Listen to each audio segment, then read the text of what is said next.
pre-printed ballots to simply move through the system. Is that what you're suggesting? Do you remember any of your votes being tabulated with a decimal point on the back of them?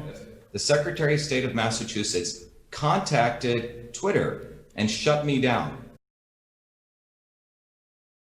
The signature did not match any of those.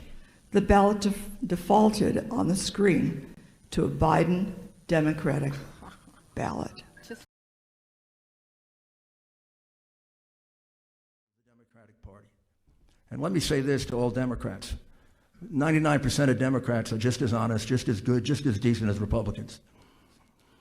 We've been warned for 20 years that going to major mail-in ballots as a way of doing our elections will be fraught with tremendous fraud. They're very dangerous. It's almost impossible for even semi-crooked politicians to resist the temptation to use it for ballot stuffing. We were warned by President Jimmy Carter. We were warned by former Secretary of State Jim Baker in a report. They said we should never do it. And if we do it, it should be extremely limited to the real absentee situations like we have done in the past. We were warned by Justice Souter in the Supreme Court, warned by many, many experts, Republican and Democrat. Democrats used to be against mail-in ballots.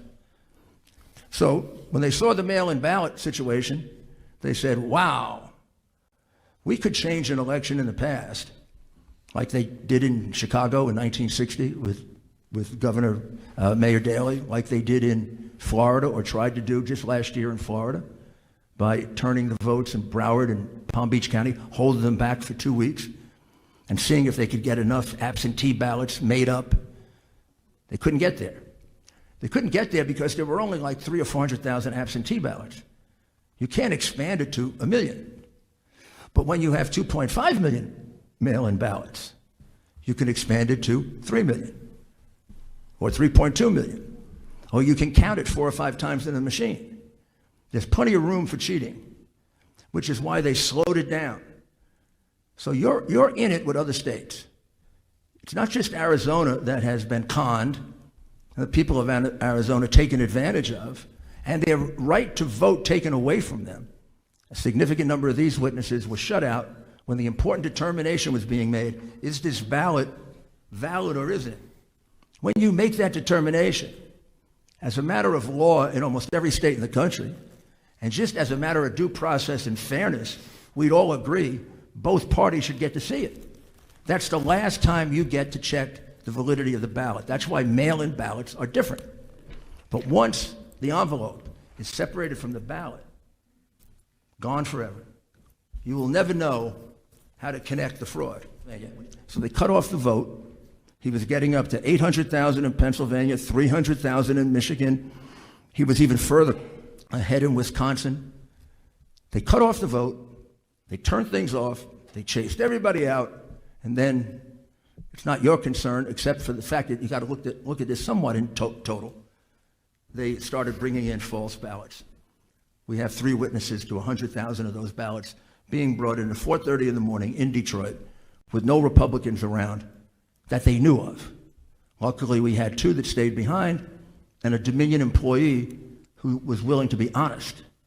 Not all of them are honest.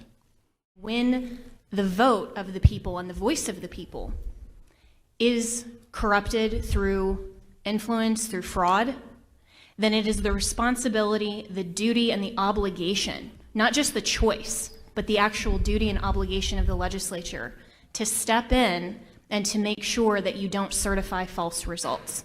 You are the last step to make sure that this election is not corrupted. And again, we aren't asking you to step in and overturn an election. We are asking you to step in to make sure that the corruption that occurred here does not stand.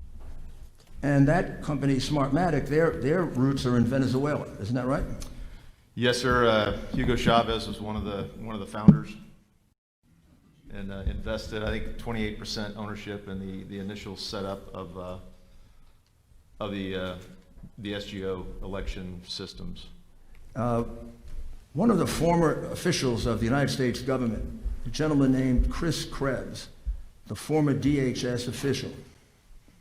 Shortly after the election, he made an announcement that many of these people refusing to take a look at any evidence are relying on. What did he say? Mr. Krebs was the director of CISA at DHS, and he basically said that this election was the most secure in history. The most what? Most secure in history. The most secure in history. And partially that was because the states do an excellent job of validating voter rolls, and that this equipment is not connected to the internet. That was in his. He said this equipment, which was largely Dominion and several others, is not connected to the internet. Is that correct? Yes, sir. Now, is Dominion on his council? Dominion was on Mr. Krebs' Election Security Advisory Council. And is there, and we'll get to it, we'll witness it, is there substantial evidence, not only here in Arizona, but in other states like what we presented in Pennsylvania, that Dominion was in fact connected to the internet? Are you referring to information other than the user's manual? Well, let's go back to the user's manual. Tell them about the user's manual. The Dominion Suite user's manual is about 1.5 inches thick. My team went back to the user's manual and looked at all the instances where in the user's manual it tells operators to connect the Ethernet cords to the router, and it is the systems are connected to the internet. And then what evidence do you have that there actually was connection to the internet? Our teams looked at spirographs of the Dominion network on election day and showed the increased web traffic, internet traffic on election day for Dominion servers. So on election day, Dominion was communicating by internet, Correct. contrary to what Mr. Krebs said or thought. These machines have multiple points of injection that are vulnerable, everywhere from the server level, where passwords, accesses are posted for the dark web for any hacker to get in and access them. And what they can do at the far, far right limit is download CSV files or like an Excel spreadsheet, change the columns and re-upload them. And that can be done at the server level. At the operator level, if there's software, it can be corrupted, it can be manipulated. With a device that is as small and as simple as a USB device, which these machines are booted up and run off of. So in a nutshell, these systems are not what you've been told, if you've been told anything. They are connected to the internet. There is no transparency of how the voter information is processed, moved, and stored. And as a matter of fact, these companies have refused to allow any type of inspection into their code, and they always decry, it's our IP, it's IP protection. The voting record is able to be modified, deleted, adjusted by administrators or outside threats, and those are also explained in the user's manual.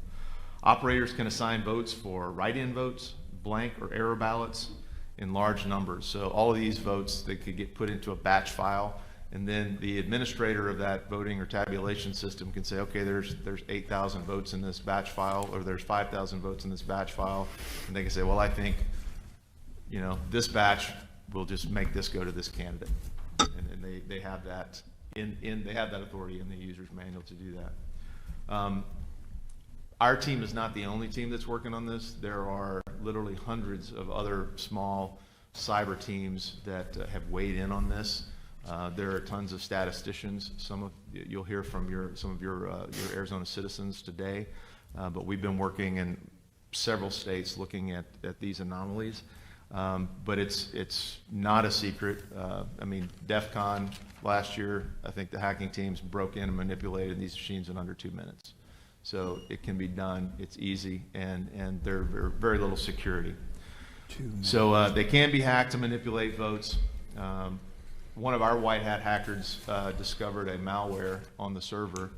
It's called the Q-Snatch, that basically records login credentials and passwords. So if someone in Philadelphia, or someone in Maricopa County, or someone in Antrim, Michigan logged in, that malware will grab their username and password. And so you can log in.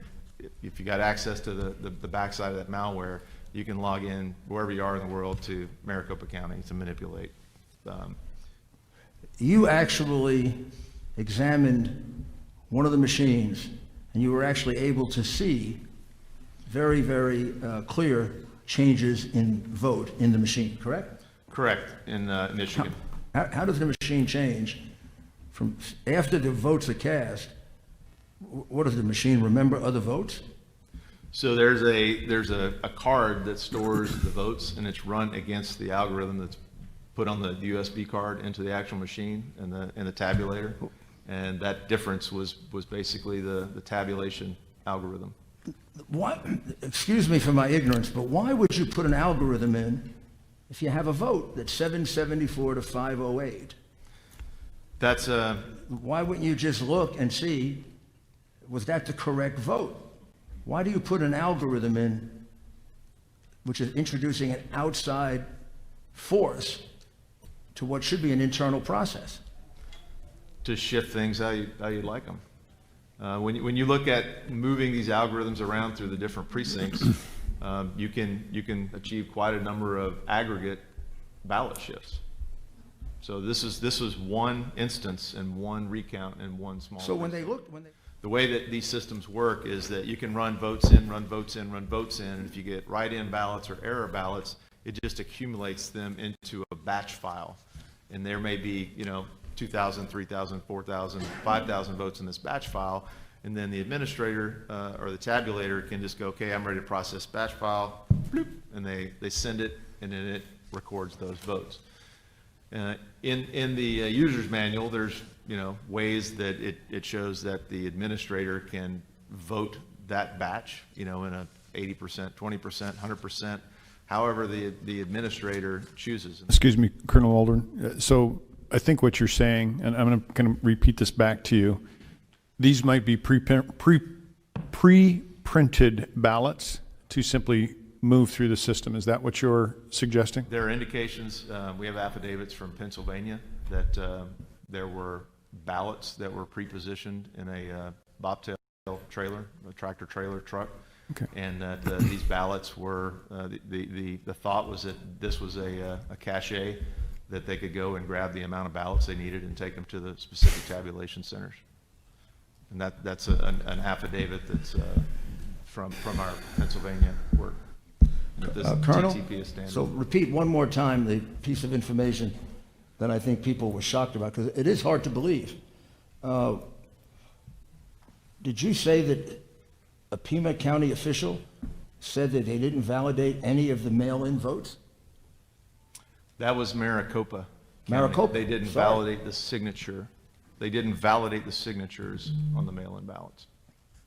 And that's 1.9 million. Correct. I mean, they can move votes with the cards, the voter cards. Those can be preloaded in laptops with the software that could be interdicted and upload fake votes, as in the allegation from Pima County, in batches of 1,000. They can scan blank ballots, and then the administrator can allocate that batch of blank ballots to one candidate or another, either in 100% or any percentages that they allocate in the, according to the user's manual. So to that point, just indulge me just a moment. Would you say that is what we saw in the 2018 election with Governor Bevin, where we actually saw on television, real time, the movement of some 500 votes from one candidate to another? I mean, it was so stark. You saw them go down on one and up on the other on the exact number. Would that be a manifestation of what you're talking about? So the working hypothesis from our counterparts on that, because they've worked at and watched it, and they actually went to Kentucky to assist the team there, was that was a server level interdiction. So they went up to the server, downloaded a CSV file, changed the votes, and re-uploaded it. All right, thank you. Representative Colonel, when I ran for office in 2016, I got a phone call one day that one of our county recorder's office information had been breached and all of the voter information was for sale on the dark web. That was my first instance of becoming representative about this hacking and computer stuff and what's out there. I just went through my third election as the top vote getter, and I would like to say that I continuously have been tried to be hacked on my personal or ledge account or whatever is out there on the internet.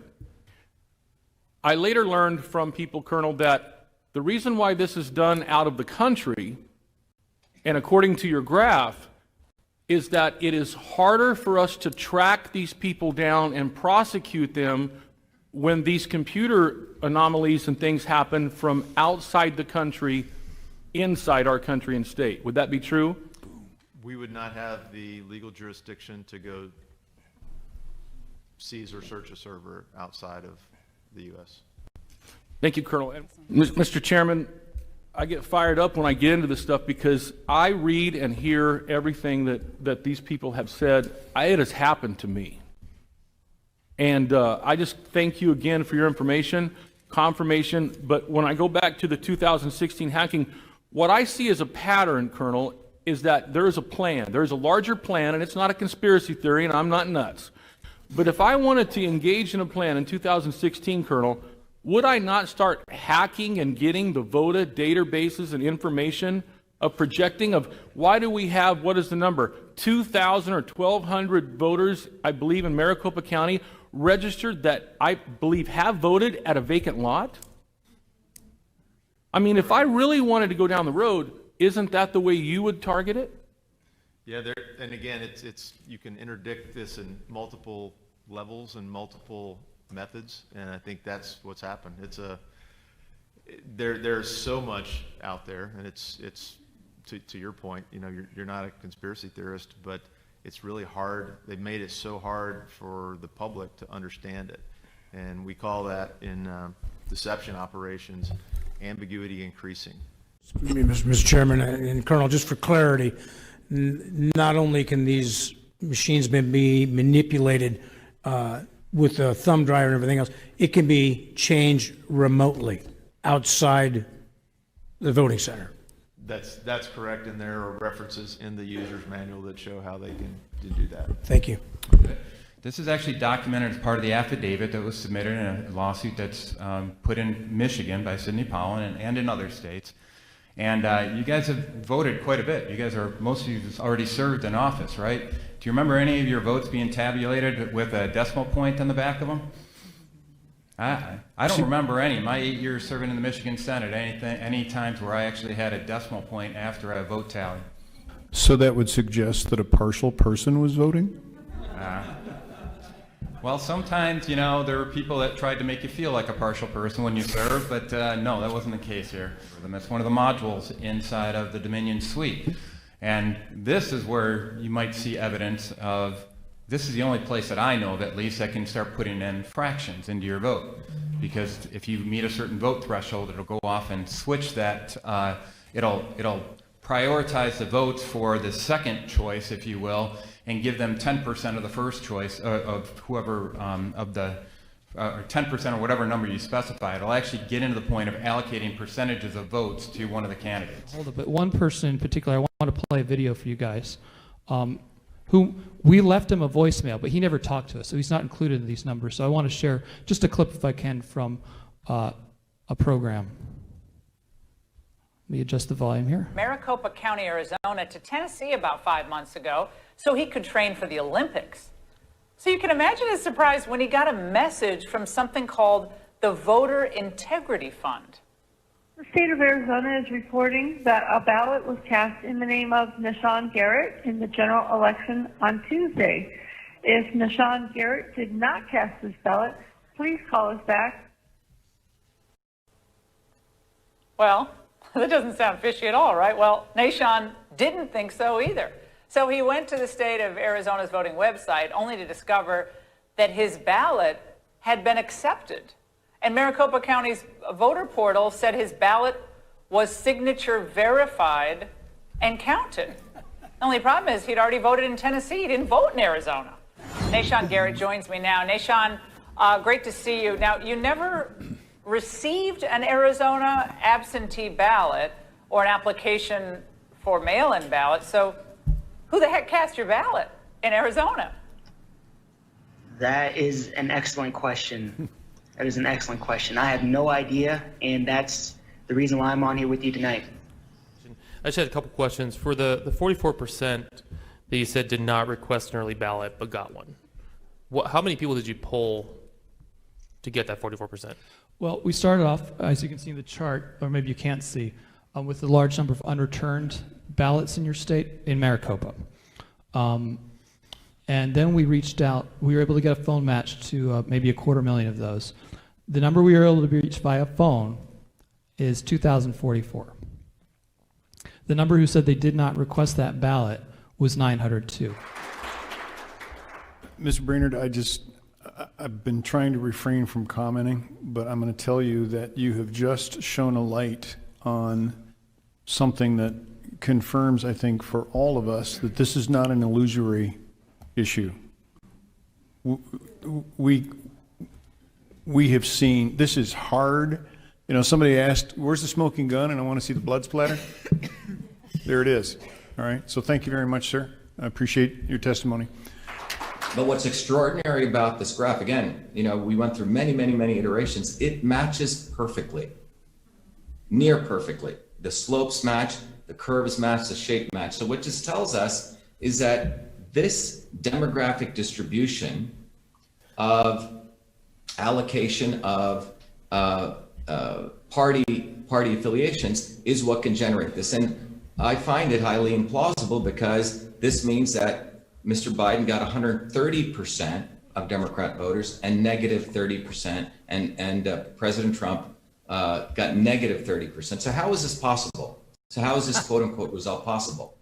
Well, one of the important things to recognize is that what we do know is starting in 2002, Mayor Giuliani, that these voting vendors, it was brought out in one of the Diebold manuals, have a feature called the weighted race feature. The weighted race feature, it's a documented feature.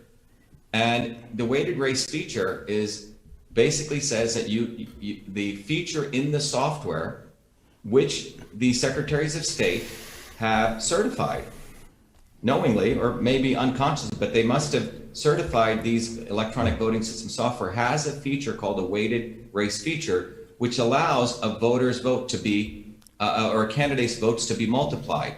So what that means is the central principle that Justice Earl Warren ruled on in 1964, one person, one vote, or clarified that, can be violated. It can be one person, not one vote.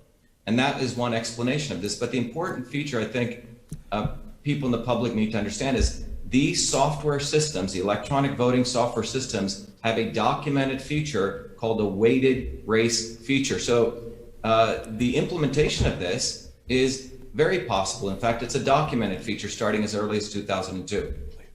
Thank you, Mr. Chairman. I just have a question for the doctor. So earlier we had heard from a state senator, I believe, and in his presentation, when it had the vote totals, it had a decimal point and then numbers after. And so this perfectly makes sense if what you're saying is one vote is one vote, two votes is two votes.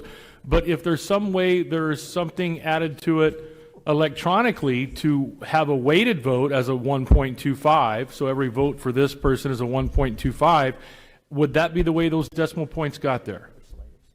Well, yeah. Representative Townsend. Thank you, Mr. Chair. I just have a quick question built off of a comment. Sidney Powell had mentioned some conflicts of interest with Dominion and these systems. She had said, her words were, governors and secretaries of states and other politicians have a vested interest in this system. I read from last year an article where Nancy Pelosi's former chief of staff sat on the board of the lobbying firm that represents Dominion.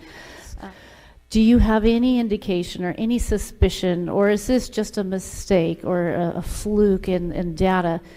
Does this lend to her claim that there might be some nefarious motives behind this system? When you put a ballot into a machine, a paper ballot, and that machine is scanned, that machine creates what's called an image, a photograph.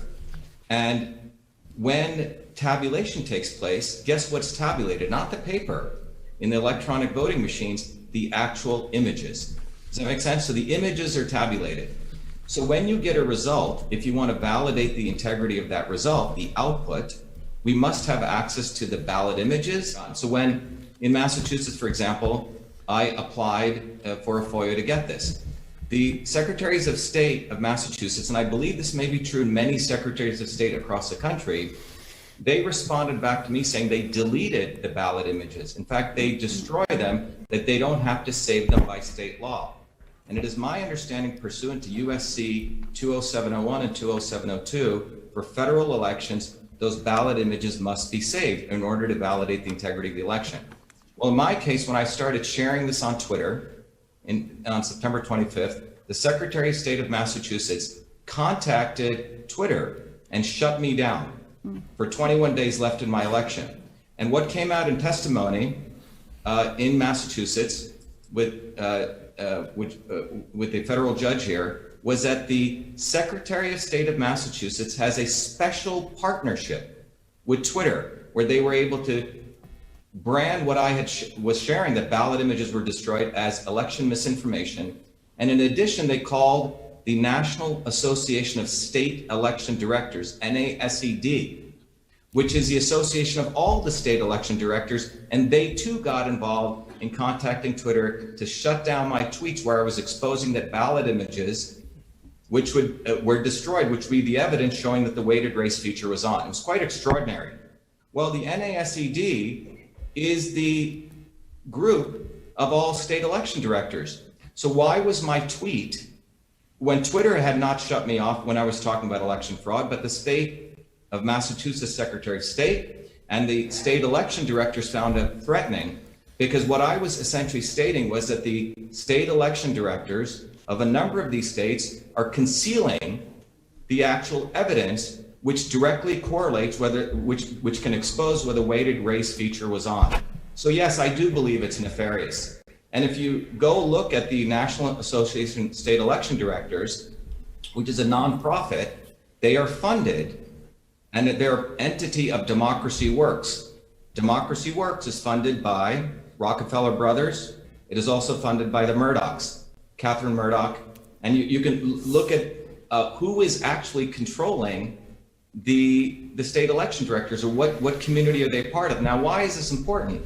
Because the state election directors and the secretaries of state are the ones who certify electronic voting systems, which means, are they certifying electronic voting systems knowingly with the weighted race feature? And in my view, I know in Massachusetts that's what was done. And knowingly telling people, telling the vendors to delete ballot images, which are the evidence that interconnect the weighted race features being on and the ballot images. So in Massachusetts, the factory settings of these electronic voting machines, the default factory setting is to save all ballot images.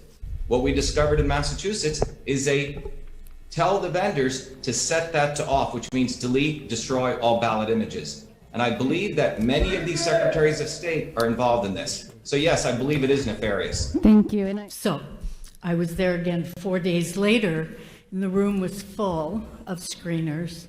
I was able to turn my chair around and look through a plexiglass at one of the computer screens, which was maybe 6 feet from me. I kept looking at the screen because it seemed very odd. And in the bottom right-hand corner was a yellow banner. And I got into a position where I could see the yellow banner, which said low confidence. Then I started paying much closer attention to the signatures, thinking this didn't even make sense to me, because the signature on the ballot that was being compared to other signatures didn't even resemble in any way what they were comparing it to. They were completely illegible. They were just scribbles on the ballot. And there were 5 screeners screening low confidence ballots for an entire afternoon that I was in there. And I asked Celia what the low confidence said, and she said just not to worry about that, that this was a new program that they were testing. And I said, okay. So I continued watching, and shortly after I talked with her, I had a few other questions, and at that time she suggested that I just sit down at the table where we were in our little area that we were supposed to remain. The other thing I found interesting in the whole process was when the press came in the second day that I was there. The two women that had been in a quality assurance role, is what I was told, that sat at tables, and I think if they had overvotes or undervotes on a ballot or an issue with a ballot, they would take to those women. All of a sudden, they were sitting at a table like this, one on each side, and they were processing the ballots very close to me. They weren't very far. They had set up a table very close to where I was as an observer, and the press was able to take pictures of us so that they could see that there were observers close to them, and they would get behind me, and they were directed that I was an observer. So they were trying to get pictures, including me in that, was the impression that I was given by the conversation I was hearing. So how many days were you there, Ms. Burns? I was 2 days at the tabulations and election center and 1 day at a poll center, poll watching. So at the tabulation center, most of the time it was hard for you to see anything. I wasn't sure what my purpose was. And you were there to make observations of the examination of the mail-in ballots, weren't you? Correct. To see if they were appropriate. Right. Filled out, whether the signature looked right, address there, name there. Did you ever get to see any one of them? Not one. Not one? Not one. So how many people in this center? In the ballot processing room, there were approximately 90 tables, and it was a gymnasium-sized room. And the first day I was there, there might have been maybe 50 to 60 people in the room, 50 to 60 tables with 2 people at each table. The next day I went was during the week, and it was also the day when the press was coming, so all the tables were quite full. So how many Republican observers were there in addition to you? We were allowed 1 Republican and 1 other party in the room. That's it. For the entire room? For the entire room. And I made the mistake after lunch of going into the room, not knowing that somebody else had been assigned to that room, and I was told to leave. And you were expected to cover 90 tables? Yes. And you were the only thing that stood between their cheating and our having some assurance that they weren't cheating. Absolutely. They could have been doing anything to those ballots they wanted to, correct? Correct. They could be accepting ballots that had no signatures. Correct. They could be selecting ballots that had 50 of the same signatures. Right. Correct? Right. They could have been taking ballots they had written up before and put them in there. Well, I found it interesting in the ballot processing room that, and I did forget to say this earlier, tubs of ballots came in, and they were all rubber banded, but they were already opened. And so that when each table got their tub of, I think it was That's an interesting 250 fact. ballots. They were all open. They were all opened. They had already been opened. And I did ask somebody, where do these ballots come from? Who opens them? And she said, they come from the mailroom. And I started to ask another question. And one question was about our limit that we were allowed to ask. When I started to ask another question, she walked away from me. I was there 2 afternoons. For how long each afternoon? 4 hours. And how many ballots could they do in an hour? Well, this was interesting. Some of them would click, click, click, click without really looking at them. They would just sort of glance at it and go on to the next one and go on to the next one. There was one gentleman that seemed a little more intent on actually looking at the signatures that he was comparing to, and he would take maybe 10 or 15 seconds per signature. But some of them just kept clicking and clicking and clicking. And how many of these tables were doing it? Well, the first day I was there, I believe there were 8. 8? 8 computers, 8 Okay. different people. There might have even been 8 to 9 people. The second day, I believe the room holds almost 20 people, and it was pretty full. Pretty much 20 people? Yeah. I went home that night, and I could not stop thinking about what I had bet you seen. I was so disturbed by what I had seen. I went into this in good faith that people did the right thing, and that's not what I saw.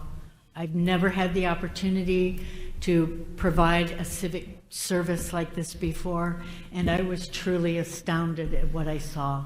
Why have poll observers? I don't understand. I know. That was my question after the first day, and then after the second day, I was really disturbed. Dr. Burns, I want to, forgive me, I want to kind of run back at the envelope thing, because apparently Maricopa County runs differently than Pima County, which is where I'm from. Okay. So when a Pebble ballot is returned, a permanent early voter list ballot, that's what PEVL stands for.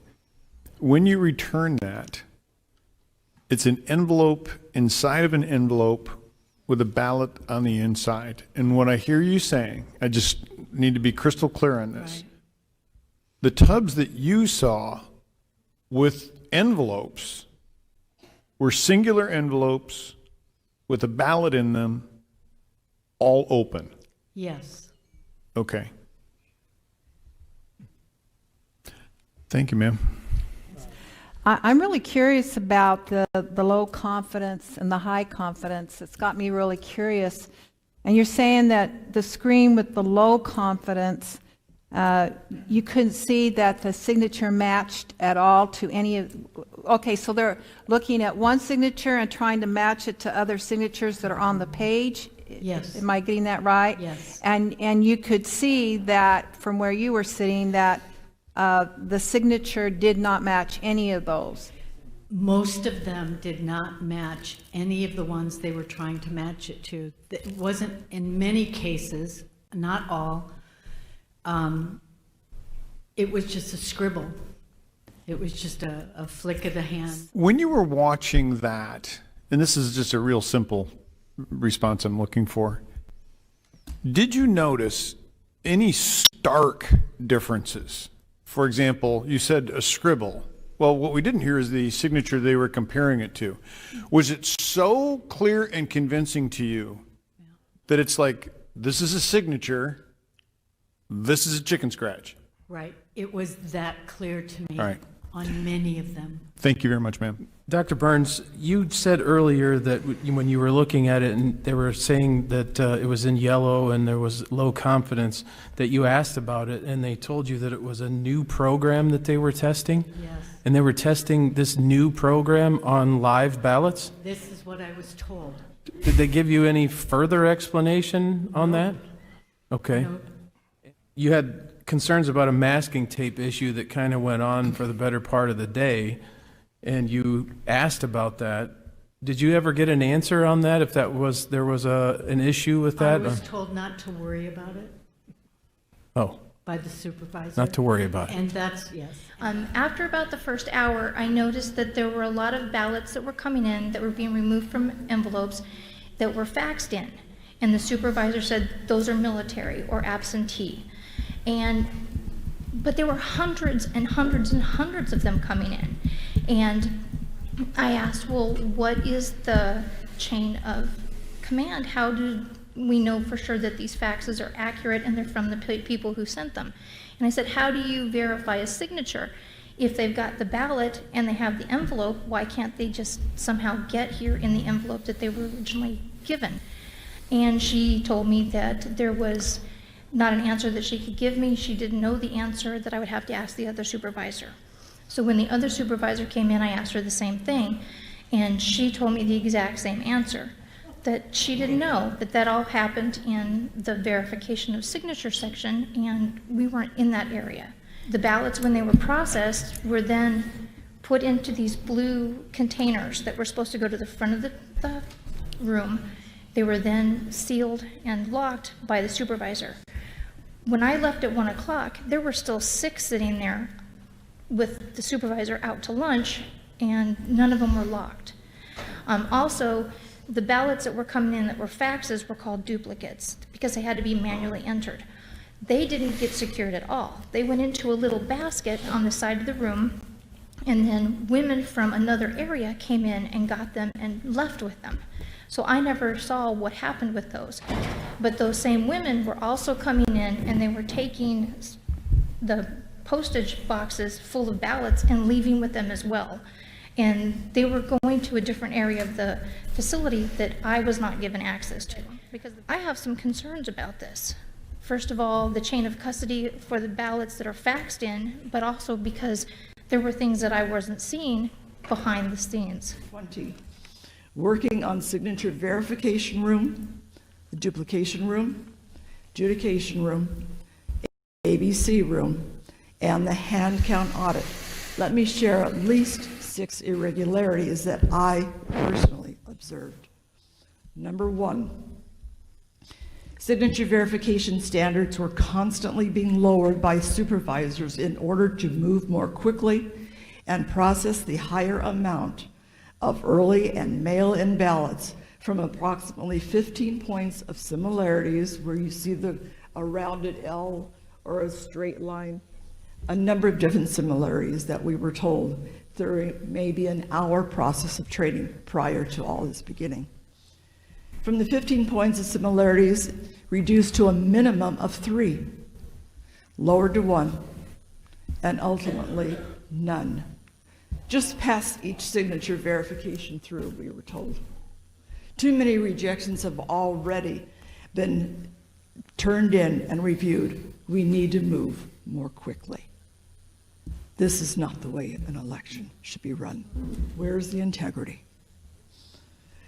2, alleged signatures and challenged signatures on envelopes where the signature was completely different from the person and the name as a listed voter.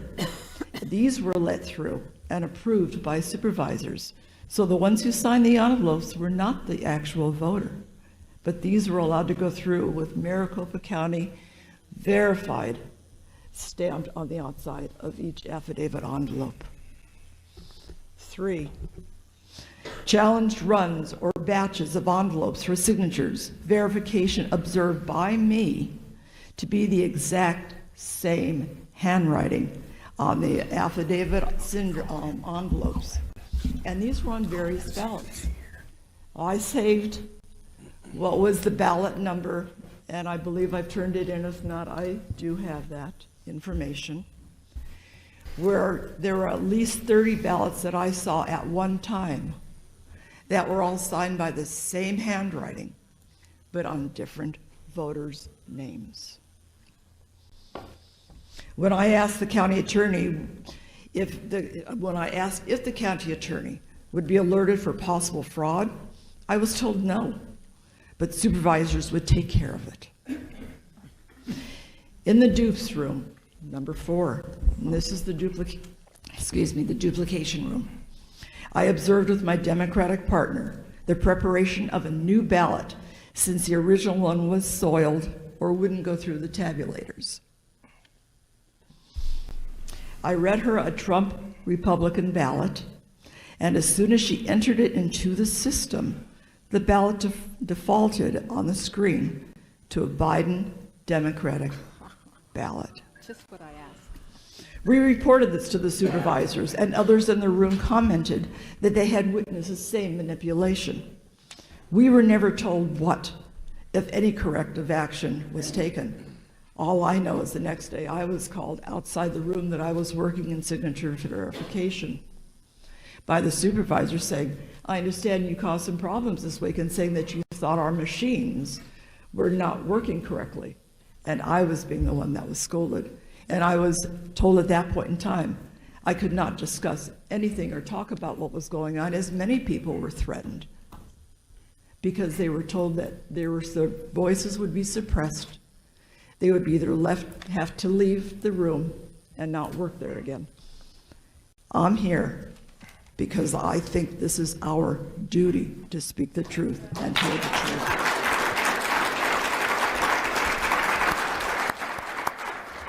Number 5, election office observers.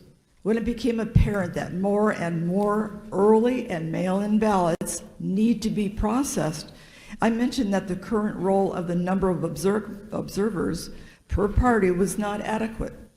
1 per party unless all parties agreed to more. And since the governor refused to call the legislature into session for whatever his reasons, and little incentive for the Democrats to agree to a higher adequate number, there was no way that 1 observer per party who were forced to the back of the room or to have to watch behind a closed-in wall or a see-through wall would have legitimate opportunity to see what election workers were actually seeing in real time and doing, especially where up to 20 or more workers processing tests, sometimes in 10 seconds or less. Number 6, one of the most egregious. In both the duplication and adjudication rooms, which I worked, I observed the problem of Trump votes with voters checking the bubble for a vote for Trump, but also writing in the name Donald Trump under the write-in candidate and checking the bubble next to his handwritten name again as a duplicated vote. And this would continue on as an overvote, which means no vote was counted at all, despite the policy having been changed to allow these overvotes. Supervisors contradicted their own policies where the intent was clear. Ray Valenzuela, Director of Elections, told me openly the morning of the Dominion certification, November 18th, 2020, that this was incorrect. The supervisors were terribly mistaken, and as an adjudicator, I was instructed incorrectly that these many votes should have been counted and not turned away as an overvote. Something you said that really bothered me to even hear this is even a possibility, but you mentioned that in the duplication room, you saw Trump ballots counting as Biden ballots, Biden votes, right? Trump votes were being counted as Biden votes. Now, I just want to be clear here. I mean, you gave an affidavit, right? This is under oath. This is the truth. You witnessed that happening. Yes, sir. In the room. Once. More than once. That I was yelled at, whatever, reprimanded the next day by my own supervisor for causing trouble and bringing up things that I shouldn't have been bringing up. Thank you. Did I hear you correctly that says, and you haven't said it at all today, did you ask to meet with our governor, Doug Ducey, and he declined to meet with you? Yes, sir. I texted him yesterday, the day before yesterday. I explained to him I was coming here. I explained why, and he never responded. He did not even respond, sir? I explained to him I'm the president's lawyer, and I'd like to have the courtesy of meeting with you.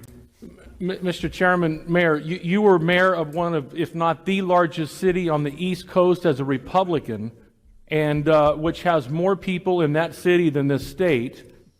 And I think out of common courtesy and being on the same team, I apologize on behalf of whoever if they dropped the ball not responding to you.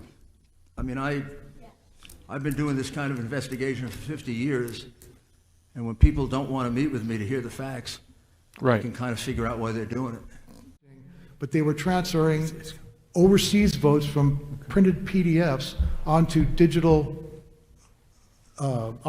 screens, creating votes, which would then, I understood, to be later to be printed out and then counted. So when I asked the woman, it was my final questions, I said, where are these ballots portals, where's this being printed? And she tried to make it seem like it was a federal thing, and then she admitted that, no, this is a county recorder thing, and it's in a secure room somewhere, a secure portal room. I said, so it's run by the county? Yes. Who's supervising that? Is anybody giving oversight? No. So ballots are being created, they're printing off of a ballot, and then they're putting a serial number on it, and then they're giving it to people to upload it into the machine. Fair enough, but there's no supervision when it comes out of the printer. What are you printing from? None of that. Representative Townsend. Thank you, Mr. Chair. And I want to piggyback on that regarding the leaders in this state that are blocking our efforts, that we've asked and we've been told no. We've talked about how we could be doing an audit if we had subpoena power. We need to have a committee in order to enact the subpoena power, and in order to get the committee, we need permission from leadership to do that, and we have yet to receive it. So I take issue with us doing nothing. I take issue with us doing nothing. We have people in the room that are raising their voice saying, we're tired of talking. We want you to do something. And legally, we need action from our leaders. You either believe in national integrity or you're okay with anything goes if it's a means to an end. And I do want to remind those who fall into the second camp, they may have done that this time, but they created a system in Maricopa County, the fourth largest county in this country, who now has a Republican county recorder. Are they okay with this loose system being used in the next election? You know, before this hearing, before Pennsylvania, I think I, like so many other millions of Americans, we knew something was wrong, right? We knew something was off with this election. We didn't know what, but it didn't feel right. And all the people wanted, all they came to me, and I know everybody else up here on this panel and representatives in the crowd, they just wanted us to look into it. They just said, look, we just look into it for us. Something's not right. What's wrong with that? Even if you look into it and there's nothing, at least we looked into it. At least we eased the thoughts and our voters thought that something was wrong, and we gave them some closure. At least we did that. And what happens if we do nothing about it? What happens if we just turn a blind eye and say it's not worth fighting for? That's right. Tear up the Constitution. Why even have laws? Why even vote? It's our duty to fight back. It's our duty to expose the corruption. And I'm telling you right now, I promise you this, and I know everybody up here on this panel, representatives in this crowd, and all of you, we're going to fight. We're going to fight. Because I will not let this country go down. I will not lose the freedoms and the liberties that we've all been fighting for since day one. Amen. Amen. And I thank you all for standing up and being patriots. Thank you. I'm going to quote something that was going back a little bit of history, dated on 5/16/17. Our election was hijacked. There is no question Congress has a duty to hashtag protect our democracy and hashtag follow the facts. Nancy Pelosi. And now we're all called a bunch of conspiracy theorists, which is kind of amazing. It's exceedingly hard for me to place a label on what we've heard other than racketeering. Good old-fashioned mobster racketeering. But on a grand scale. I hope that out of this, besides calling for a special session, which I am doing right now, I hope even more than a special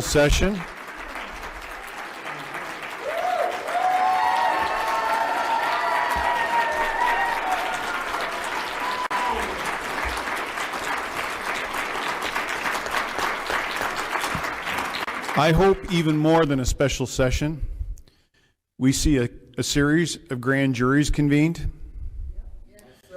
There is so much criminal behavior that has gone on in this state and states around the country. I believe that it's time for our Attorney General and the U.S. Attorney to start perp walking some people.